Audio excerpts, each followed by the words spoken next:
आज की इस क्लास में हम बात करेंगे एमपी बोर्ड एग्जाम 2024 कक्षा 10वीं और विषय रहेगा गणित का, जिसमें हम 25 ऐसे क्वेश्चनों को लेंगे जो पूरी गणित का निचोड़ है। इस 25 क्वेश्चनों में से ही आपकी परीक्षा में 100% क्वेश्चन आएंगे मेरे भाई। तो आपको चैनल पर अगर पहली बार आए हो तो आपको इस क्लास को पूरी तरीके से अटेम्प्ट करना है और बिल्कुल ईमानदारी के साथ अटेम्प्ट करना है। अगर आप थोड़ी बहुत भी यहाँ वहाँ हलते हो तो फिर कोई भी गारंटी नहीं है। देखो, सबसे पहले लिखा है गणित महत्वपूर्ण लघु उत्तरीय प्रश्न उत्तर के साथ। ये प्रश्न हर साल पूछता है, ये प्रश्नों को हर साल पूछता है। बहुत ही इंपॉर्टेंट प्रश्न, 1000% हर एक साल पेपर में पूछता है।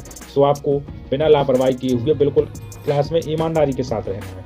हम गणित के क्वेश्चनों का सॉल्यूशन नहीं करवाएंगे, इसमें जो परिभाषाएं हैं वो बताएंगे। इसके बाद सॉल्यूशन के लिए आपको हर एक प्रश्न का सॉल्यूशन क्लास की प्रोफाइल पर मिल जाएगा, ठीक है। तो यहाँ देखना है आपको। सबसे पहला क्वेश्चन होता है समरूपता का अर्थ क्या होता है। मेरे भाई, सॉल्यूशन शुरू करने से पहले आप सभी से गुजारिश है, अगर आप चैनल पर नए आए हो तो चैनल को सब्सक्राइब कर लो, और वीडियो में अगर पहली बार आए हो तो आपको रुकना है वीडियो के अंत तक। पहला होता है समरूपता क्या। उत्तर होता है समरूपता वे आकृति जिनका आकार समान हो किंतु विस्तार या माप या परिणाम अलग अलग हो, समरूपता कहलाती है तथा इनका यह त्रिगुण समरूपता कहलाता है। दूसरा होता है आधारभूत अनुपातित प्रमेय या थेल्स प्रमेय का कथन बताइए। तो आधारभूत या इसका प्रमेय का शब्द यह होता है कथन कि एक त्रिभुज की एक भुजा के समांतर खींची गई रेखा, एक त्रिभुज की एक भुजा के समांतर खींची गई रेखा अन्य दो भुजाओं को जिन दो बिंदु पर प्रतिच्छेद करती हैं वे बिंदु भुजाओं को समान अनुपात में विभाजित करते हैं। इसी को बोलते हैं हम थेल्स प्रमेय या थैला प्रमेय। ये होती है थेल्स प्रमेय। इसके साथ तीसरा क्वेश्चन होता है निम्नलिखित को मानो कि माध्यिका ज्ञात कीजिए। ये आपका सवाल है 15, 18, 26, 19, 25, 29, 20, 27। इस तरह के सवाल है, इसमें अपन को माध्यिका ज्ञात करना है। तो माध्यिका एक झलक देख लो, क्योंकि माध्यिका ज्ञात करेंगे बता दिया है। इसके बाद चौथा नंबर सवाल होता है एक सिक्के को एक बार उछालने जाने पर चित और पट एक साथ आने की प्रायिकता क्या होगी। तो चित और पट आने की प्रायिकता बहुत अच्छे तरीके से समझा चुके हैं। पांचवा होता है माध्यिका के दो गुणों एवं दो दोषों को समझाइए। तो माध्यिका के दो गुण होते हैं, इसकी गणना करना बहुत सरल होता है, यह सुपरिभाषित होता है, बड़े व छोटे पदों से यह प्रभावित कभी भी नहीं होता। इसका माध्यिका का दोष होता है आंकड़ों को आरोही में अवरोही क्रम में व्यवस्थित करने में अतिरिक्त कार्य करना होता है, गणितीय गणनाओं को के लिए उपयुक्त नहीं होता है।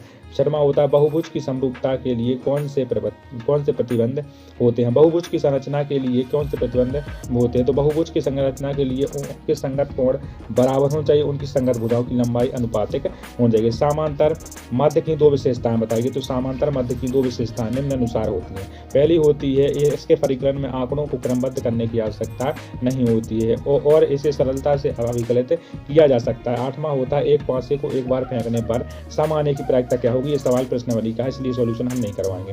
9वां नंबर सवाल होता है 47, 53, 49, 60, 60, 39, 42, 53, 52, 50 का हमें समांतर मध्य ज्ञात करना है। तो ये रहा इसका सॉल्यूशन। इसके बाद देखते हैं 10वां होता है प्रतिस्थापन विधि द्वारा निम्न समीकरण निकाय को हल कीजिए। प्रतिस्थापन विधि से समीकरण को हल करना है, बनना चाहिए आपसे।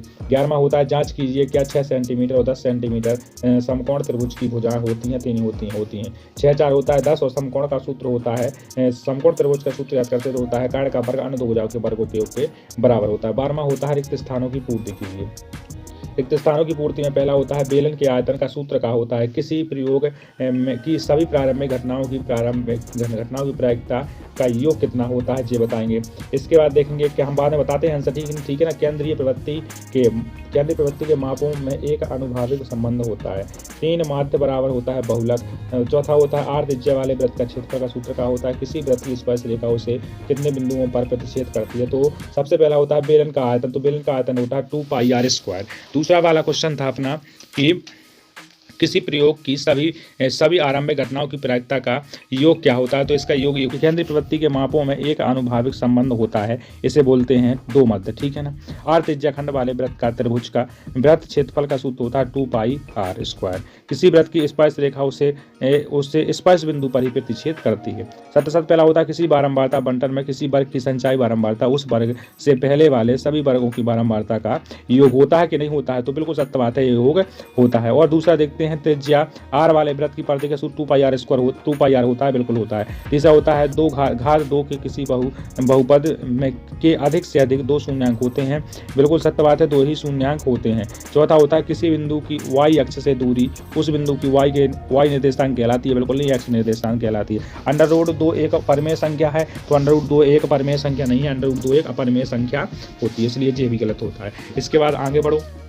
फिर होता है एक वाक्य में क्वेश्चन दीजिए। तो एक वाक्य में पहला क्वेश्चन होता है दृष्टि रेखा की परिभाषा दीजिए। दृष्टि रेखा की परिभाषा होती है हमारी आंखों से वस्तु को जोड़ने वाली रेखा को ही हम दृष्टि रेखा बोलते हैं। हमारी आंखों से किसी वस्तु को जोड़ने वाली रेखा को ही हम दृष्टिकोण बोलते हैं। इसके बाद दूसरा नंबर क्वेश्चन होता है इसके दो चर एक्स वाई वाले रेखित समीकरण का मानक रूप क्या होता है। इसका होता है A X plus A B Y बराबर सी होता है। तीसरा होता है समांतर श्रेणी का व्यापक रूप लिखिए। तो समांतर श्रेणी का व्यापक रूप होता है, व्यापक रूप का सूत्र होता है, व्यापक रूप होता है और ए व्यापक पद भी होता है। इस प्रकार से व्यापक रूप पूछा है तो होता है ए या ए प्लस डी या ए प्लस 2D या ए प्लस 3D। इस प्रकार से इसका सवाल होता है। चौथा नंबर का सवाल होता है द्विघात समीकरण A X square plus B X plus C बराबर 0 को व्यवहार ज्ञात करने का फॉर्मूला क्या होता है। तो ये होता है डी बराबर बी स्क्वायर माइनस 4ac। पांचवा होता है क्या ए प्लस एक्स सब का होल स्क्वायर बराबर 2 कोष्टक एक्स माइनस 3 द्विघात समीकरण है कि नहीं। हाँ तो है। 15वां नंबर सवाल होता है संख्या 12, 15, 21 का अभाज्य गुणनखंड विधि के द्वारा एचसीएफ और एलसीएम ज्ञात की। तो इसका एचसीएफ ज्ञात करेंगे तो 3 निकलता है और एलसीएम करेंगे तो 420 निकलता है। बिना लंबी विभाजन प्रक्रिया किए हुए परिमेय संख्या 35, 50 का दशमलव प्रसार ज्ञात कीजिए। ठीक है। इसके बाद होता है किसी बिंदु पर, ये सवाल हर एक बार आपने देखा हुआ आता है। 2 नंबर का है, शून्य अंकों की संख्या देखना, तो इसमें शून्य अंकों की संख्या हो जाएगी 3। ठीक है ना। इसके बाद होता है 18वां बिंदु 0, 0 और 36, 15 के बीच की दूरी याद करना है। ये सवाल हमने करवा दिया है। देखना 19 नंबर 20 बल्बों के एक समूह में 4 बल्ब खराब हो जाते हैं, इसकी प्रायिकता बता दी। 20वां नंबर सवाल एक पासे को एक बार फेंकने पर एक समाने की प्रायिकता याद करनी बन जाएगा। 21 नंबर होता है यदि tan a बराबर cot है तो सिद्ध कीजिए a प्लस b बराबर 90 डिग्री होता है कि नहीं होता है। बाह्य बिंदु से वृत्त पर खींची गई स्पर्श रेखाओं की लंबाई बराबर होती है कि नहीं होती है। इसी के साथ देखेंगे हम अगले पेज पे जाएंगे तो मेरे भाई 23 नंबर होता है दो वृत्तों की त्रिज्या क्रमशः 19, 9 है तो उस वृत्त की त्रिज्या ज्ञात कीजिए जिसकी परिधि उन दोनों वृत्तों की परिधि के योग के बराबर होती है। तो ये सवाल यहाँ खत्म होता है। 24 नंबर का सवाल होता है 10 सेंटीमीटर त्रिज्या वाले एक वृत्त की कोई जीवा केंद्र पर एक समकोणांतर करती है, उसे संगत लघु वृत्तखंड का क्षेत्रफल ज्ञात कीजिए। इसके साथ होता है 25 नंबर सिद्ध कीजिए √5 एक अपरिमेय संख्या। तो बिल्कुल है, ये सिद्ध कर सकते हो आप। ठीक है, एक पार्ट का क्वेश्चन है। इस प्रकार से आपके 25 के 25 क्वेश्चन बोले थे तो होते हैं कंप्लीट। अगर जिस भाई बहन को कोई दिक्कत गई हो इस क्लास में तो वो प्यारा सा कमेंट कर सकता है, जब नहीं गई सो प्यारा सा कमेंट करेगा मेरे प्यारे भाई। अगर आप चैनल पर पहली बार आए तो चैनल को सब्सक्राइब कर दो, वीडियो में नए हो सो आपने पूरा वीडियो देख ही लिया है। तो भाई मेरे अगली बार मिलते हैं वीडियो के सॉल्यूशन किसी पेपर का सॉल्यूशन। और भाई मेरे 5वीं से लेकर 8वीं तक के सभी विवरण आपको इस चैनल पर उपलब्ध करवाए जाएंगे, ये आपको एक बार यकीन करना है। तो मेरे भाई आपको एक बार चैनल को सब्सक्राइब करो, दोस्तों के पास शेयर करो। मेरे प्यारे में सभी भाइयों दिल से धन्यवाद। जय हिंद, जय भारत, वंदे मातरम।